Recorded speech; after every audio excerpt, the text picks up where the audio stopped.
Well, hello, General Hospital Daily Recap fans. Today's daily recap is for Monday, March the 17th, 2025. Listen, we had a phenomenal YouTube live with Comment Corner on Saturday. I thoroughly enjoyed myself, and I hope you all enjoyed yourself as well. You can catch that YouTube live when you go to my YouTube channel. G8 spoilers, that's YNR today. And then look to click on lives. There's a live tab and it'll show the live streams that I've done and you'll be able to see it. But we had a ball, y'all. So let's get into today's episode. Not a whole lot of different action, but let's kick it off with Carly. She's enjoying that champagne. Oh, it's so good to her. Valentine is busy listening at the door, right? And he knows Carly is in there, right? I honestly think that champagne was meant for Jack. But at this point, it's not like Valentine could knock on the door and say, hey, you know what, Carly? Don't drink that. It ain't for you, girl. It ain't for you. However, he probably doesn't care because remember, Carly is the one that stopped him from killing Jack in wherever they were, right? She's the one that saved Jack and knocked Valentine out for that little minute. So he could care less if she's collateral damage or not. But anyway, Jack comes out the shower and she goes, "Ooh, what took you so long?" And he's like, "Yeah, nothing." He's smiling. He comes over to her. She goes, "This is some good champagne." And she goes, "You got to taste it." And she had his little glass poured. So he looks at the bottle and he says, "I didn't know the Metro Court carried this brand." And she goes, "Well, we don't, but Olivia must have ordered it, or Olivia may have had the staff that does the ordering order it. And this is just new to me, but boy, does this taste good." And she's uh getting ready to sip it again. Now, mind you, Jack has the bottle in his hand and he's looking at the label and he could move the label up off of the true label of the bottle. So he looked up at her and he slapped the glass out of her hand. "Don't drink that, Carly." And she looks like, "Huh?" And then she goes, "Jack, I'm not feeling so well." And she starts like walking and stumbling a bit. And then she collapses in his arms. And she's holding her chest. She goes, I. And then she passes out and falls over. He calls 911 and says, "Hurry, a woman has drank an unknown toxin and we need an ambulance now, blah, blah, blah." Okay. Now, mind you, when Jack gets to GH, this is what was so interesting to me, everybody. Jack was the one that gave Dr. Brennan the vitals. We have a woman, blah, blah, blah, heartbeat, blah, blah, blah, blah, blah. He named off all her vital signs. She's ingested an unknown poison. You need to, he just, the whole 9 yards, right? And Willow's working the ER. And so she goes, "Carly?" And so Dr. Gannon looked at her and says, "Hey, are you going to be okay? Because, we got to replace you if you're not." And she goes, "No, no, I'll be fine. I'll be fine." So they rush Carly into the ER exam room, right? To stabilize, get her vitals stable. So Jack called his department and said, "I want a lab team over at GH Stat." And he also wanted, security team stat, right? So they get there. Jack looks hands because he brought the bottle with him in a bag, right? He gave the bag to the lab tech and said, "Get this," or whoever's gonna take it to the lab, "Get this to the lab and analyze it right away. I think he's a lab tech. He goes, I want to know what poison was in this bottle. Like now, right? So the guy goes, right away, right away. And then he turns to the other guy, the security guy, and he says, don't let anyone, with the exception of her medical team, in Miss Spencer's room. He says, as a matter of fact, no one can go in unless I have personally cleared them. He says, if anybody gets by you, you better be dead. He said, or I will kill you myself. Now go. And he's like, yes, sir. I was like, woo, go ahead, Jack. See, Jack Brennan, and I'm getting used to this Jack because this is the bad Jack, right? We don't know what this Jack is up to. But boy, will this Jack spout off some, oh, don't you dare mess with my Carly. Especially now that he's had a taste of her. Oh no, she better live, right? So Anna gets called over there because it was hilarious. And this was so funny, everybody. Um, Martin's with Laura, and they were talking about how happy Charlotte is home. And she goes, maybe now you can mend fences with Lulu, and blah, blah, blah. And there's a knock on the door. She goes, who is here this late?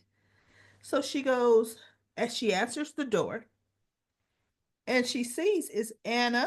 Well, she looks through the peephole and she sees it's Anna. So she opens the door. She says, Anna? And she's there with a federal marshal.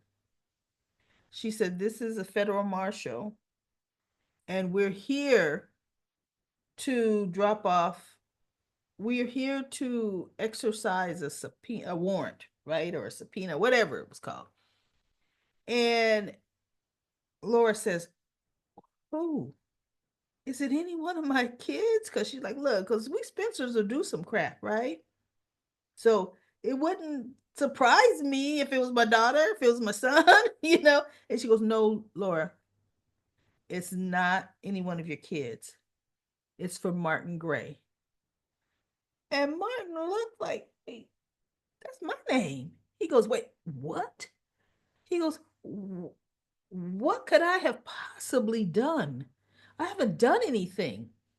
She goes, well, this warrant is to take you into custody for breach of brief of alimony.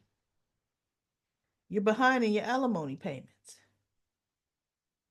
And Laura looked, she goes, wait, what? And he's thinking, wait, surely this does not constitute federal marshals getting involved with a possible late alimony payment. He goes, and which one of my ex-wives?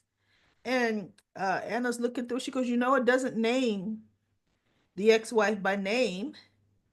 However, this order is to extradite you to California. And he goes, California? None of my wives, ex-wives, are in California. And so he's thinking, and she goes, well, you know what? Everything's in order. And she gives it to Martin. And she goes, I'm only here because of my relationship with the mayor. And I want to make sure everything goes by as smoothly as possible. Right?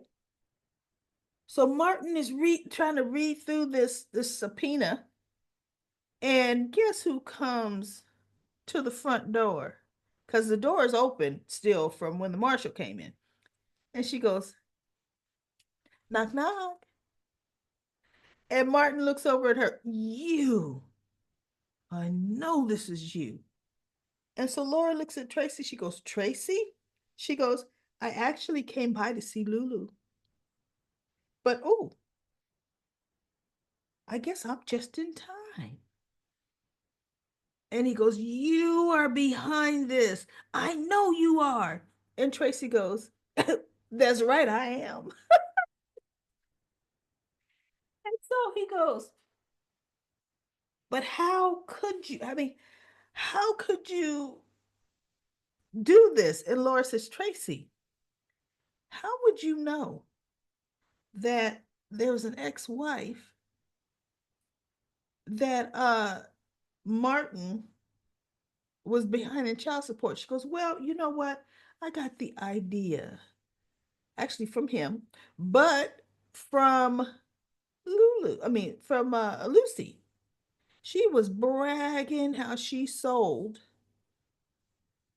Valentine Cassidy's property to Sonny Corinthos and how she made a hefty commission and how Martin was the executor or the fiduciary in the whole deal.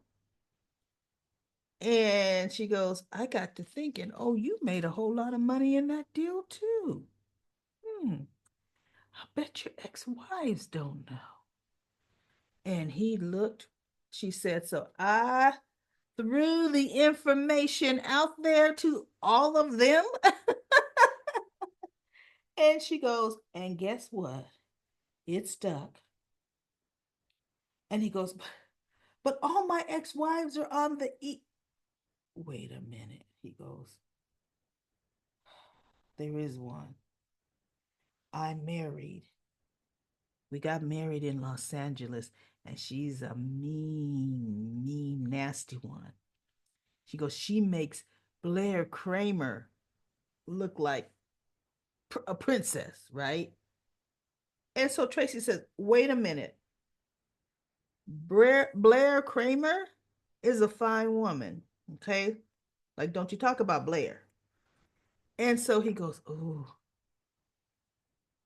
Tracy, Tracy, look, I don't want to go to California. I don't want to see her.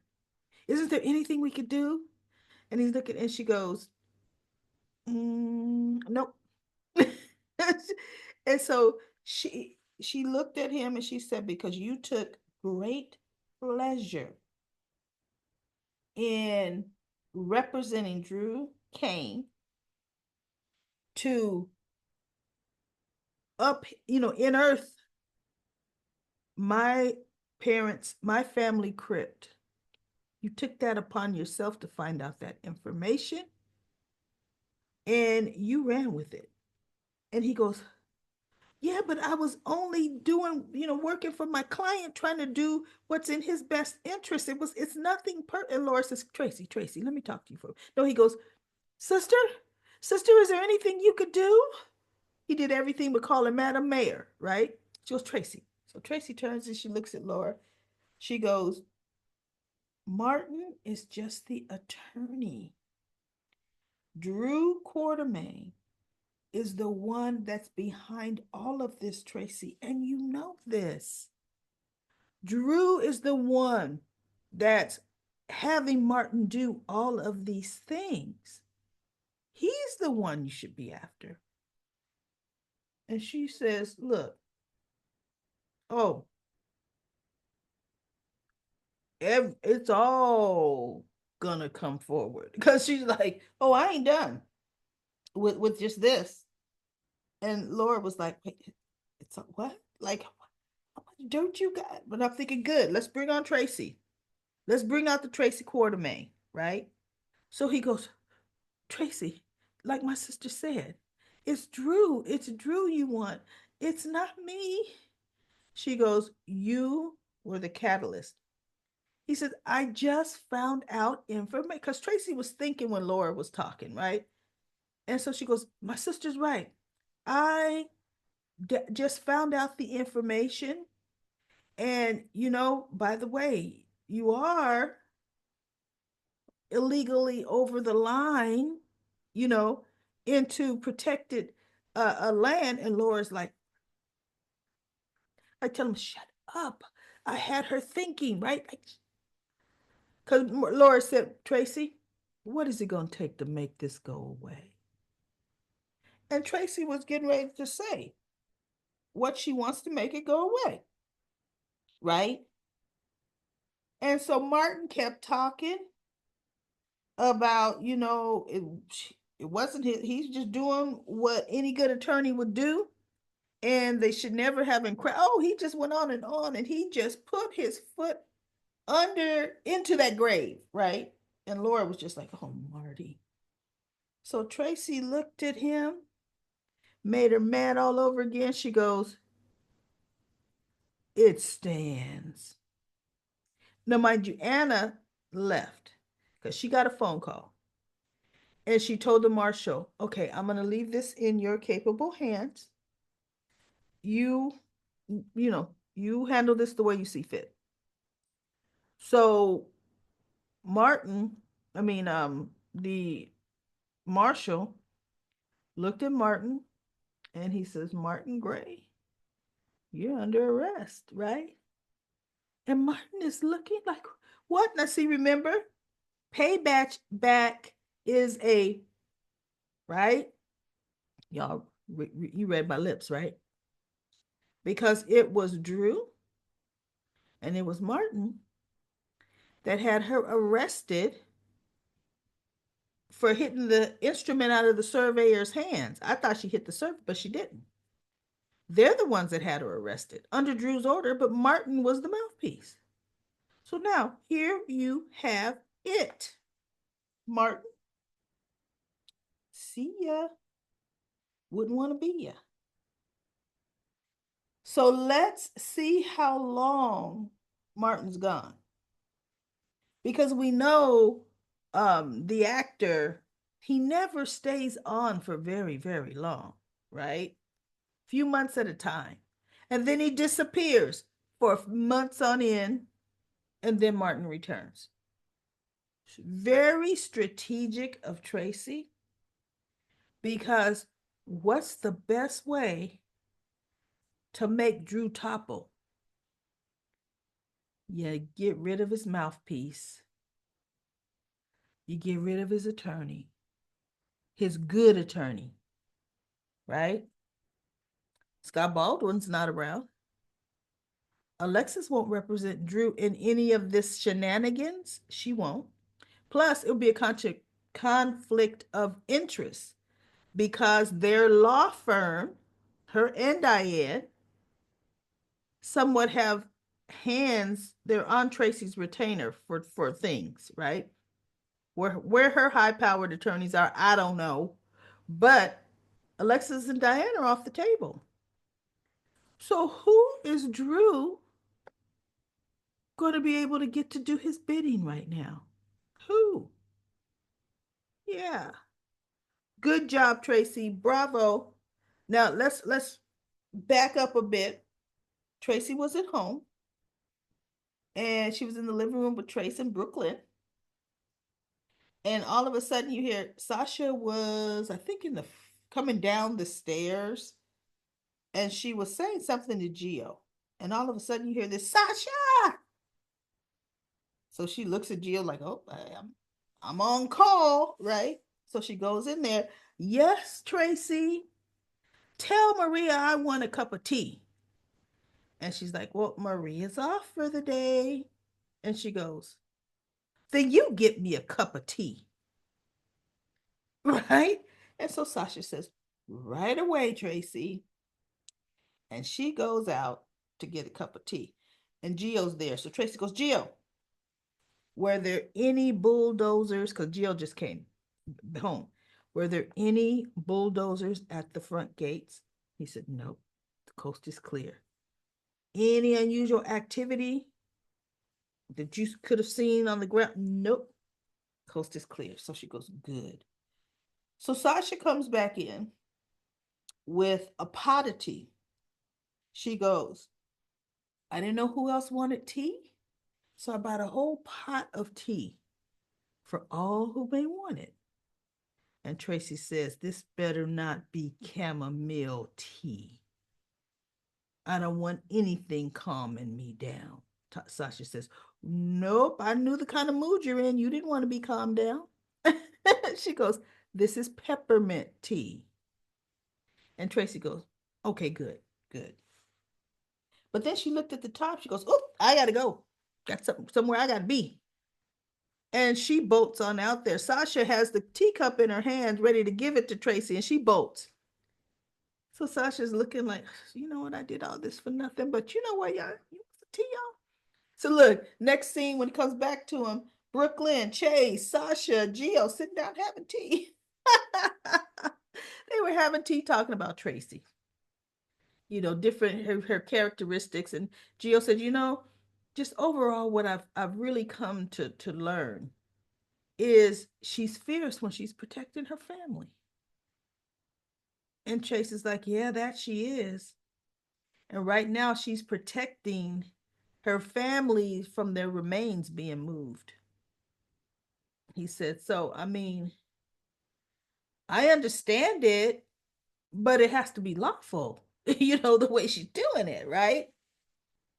So they just talked, for a few minutes, and then they went and they showed, Tracy popping in over there to Laura's house.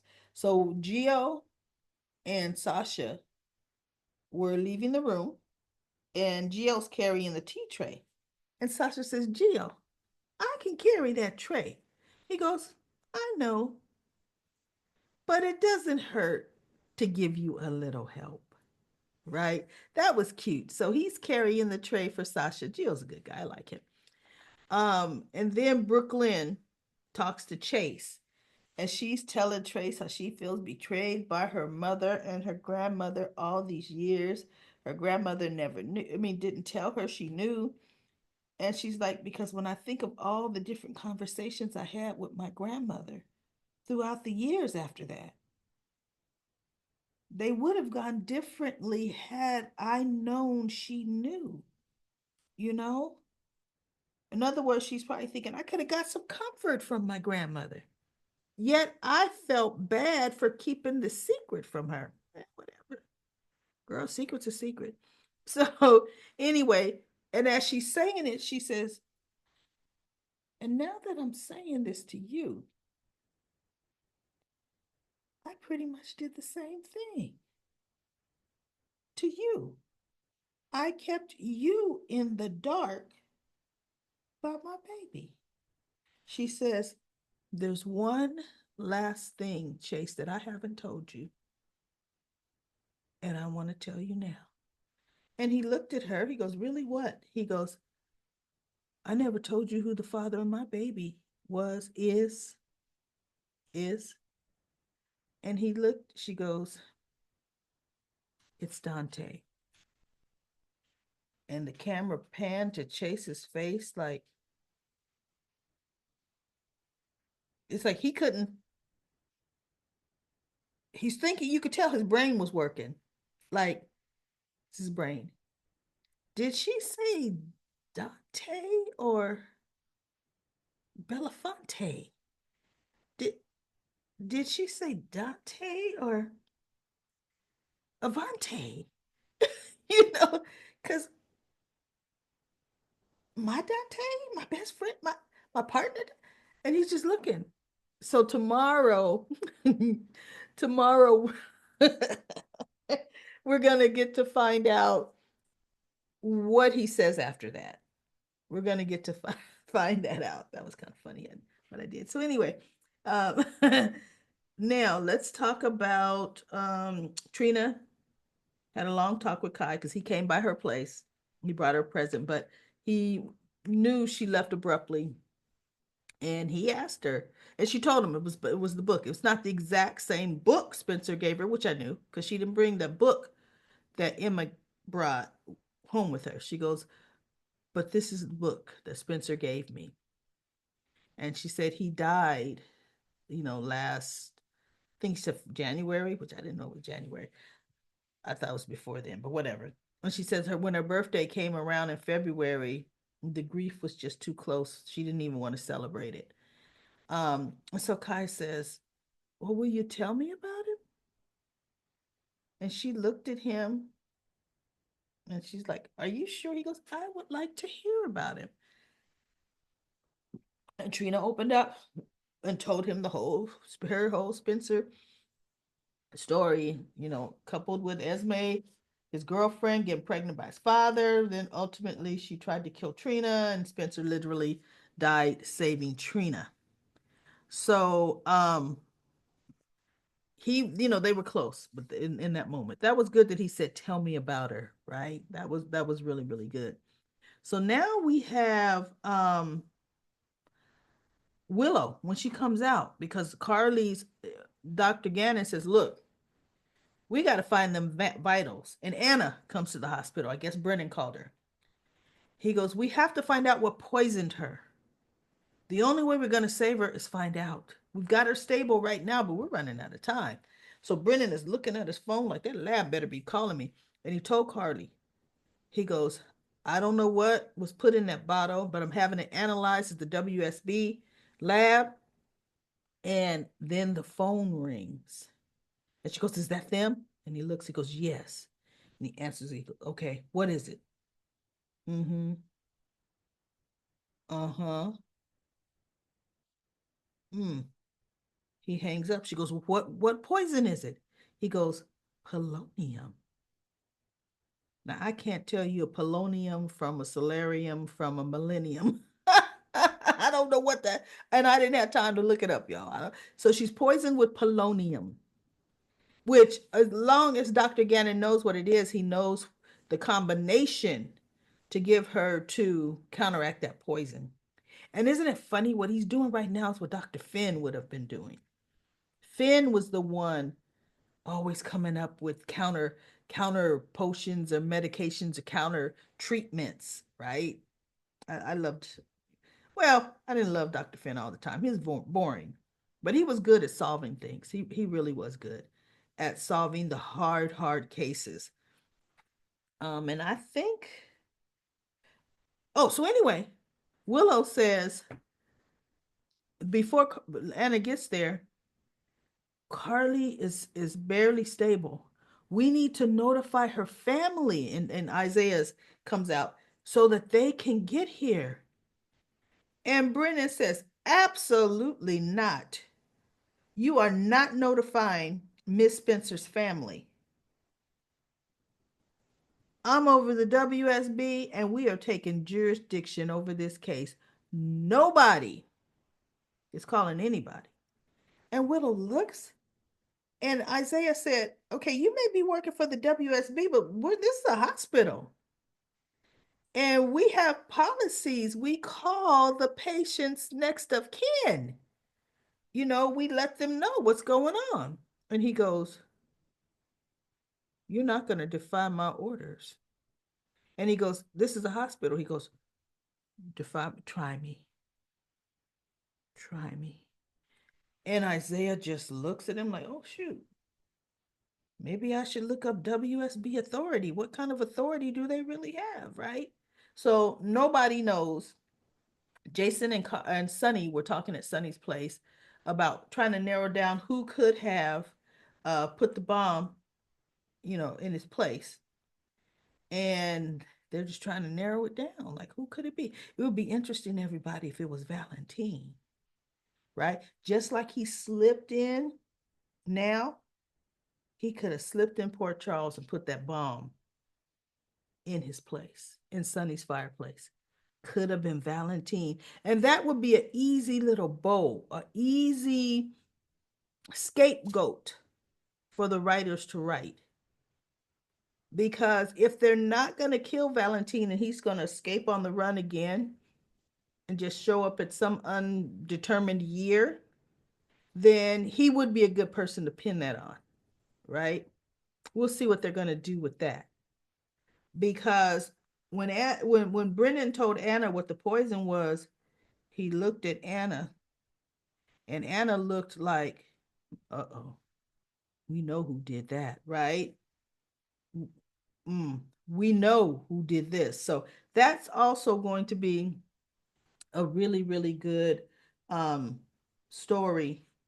And then at the very end, Valentine comes to his house, and he, in the fireplace, he had a box stashed with multiple passports, him and Charlotte's. And the funny thing is, he was looking at Charlotte's passport like he was taking it too, like he might be thinking of taking her with him. So as he's getting this stuff and he's putting it in his pocket, All of a sudden you hear a click, click, and he stops and he looks, and Sonny's like, forget something, with the gun pointing at him. So we're gonna see that was pretty good. What conversation they're gonna have there. And my whole thing is this: where the heck was Sonny's security? What's really going on? And where's the security alarm? Maybe the silent alarms, because Sonny definitely was up packing that piece. So some kind of alarm did go off, but it must be silent so he can catch the enemies in the act, right?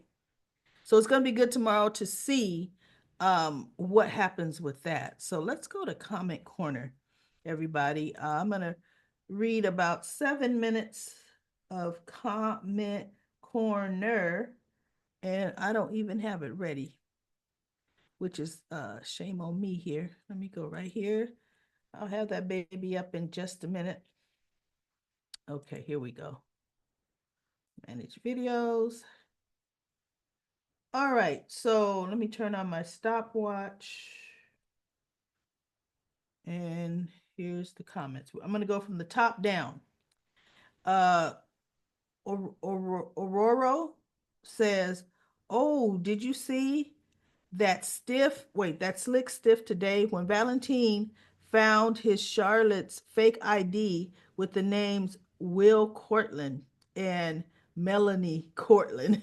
That's funny. All my children fans, wave your hands in the air like you just don't care.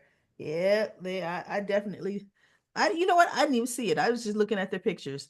A nice Easter egg, Frank and Company. And Kimberly says, is Spencer working at the bookstore? No. Spencer ain't gonna work nowhere ever in his life. Kimberly says the writers know that Spencer's coming back to Port Charles. I haven't really seen that. But you already know if Trina's falling in love with somebody, heck yeah, Spencer's coming back.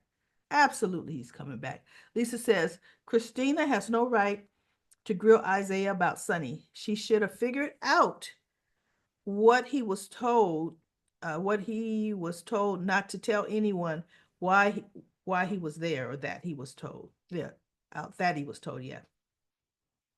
Uh, Not she lying to Sonny about what he said. What he said. Yeah. Christina has a nerve asking Dr. Gannon to drop off Rocco. He got home quickly to be at Laura's already. LOL. Valentine uh, does does want to make a deal to the kill order removal. That's what I thought, or that's what I was thinking. But goodness, I don't know. When he put poison in that bottle, it looked like he trying to finish the job, right, y'all? Lisa says, "I'm glad Jack listened to who was at the door. He moved quickly to stop Carly to drink the champagne.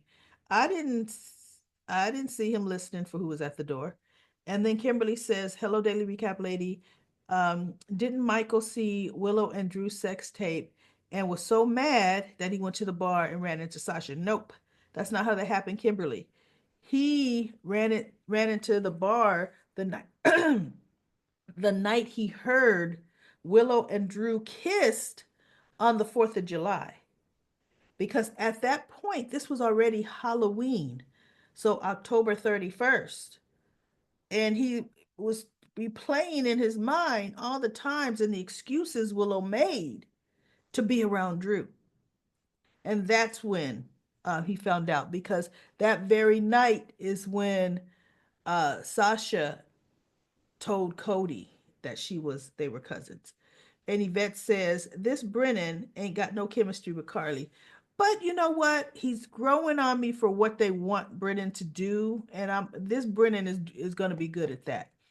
Yvette says, I think Emma works for the WSB as well. Pete Merle says, if so, she'll be a great double agent. I know, like her grandma. Does it run in the family? Right? Aisha says, I didn't like Jack's beck and call comment, as if Carly has been a tease, which she wasn't. And if she was blowing hot and cold for no apparent reason. Sure, he came to her saying He was on board with not being casual when Valentine came along, when Valerie came along.